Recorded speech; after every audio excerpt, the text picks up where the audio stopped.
Danspirenaika da horrelako proiektu, amets bat, badago horrelako Pirinioetako kultura bat, amankomuna, iparraldean, hegoaldean, ekialdean, eta ederra iruditu zitzaigun hori transmititzeko eta partekatzeko bideak zabaltzea. Eta Danspirenaren xedea hori da, ez?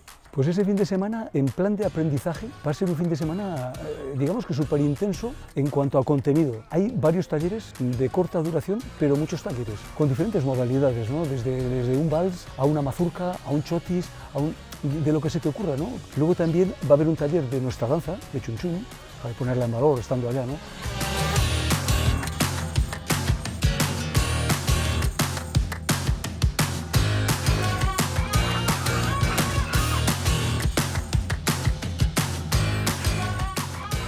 Proiektuaren bidelagunak Iruñan gaude, Iruñako dantza taldeak ere beraien babesa eskaini digute, Euskal Dantzaren Biltzarra bai, dantzan.eusekoak ere bai, Aragoiko Bilanuei taldea ere hor dugu antolakuntza lanetan eta Kurrusklakoak zer esanik, Aiko taldea ere bai, eta gero hainbat eta hainbat musikari eta dantza maisu etorriko zaigu, laguntzera, gurekin dantzan egitera, eta batez ere gozatzera, batzutan ahaztu egiten zaigu gure herrian, gozamena eta importantea dela, ondo pasatzea.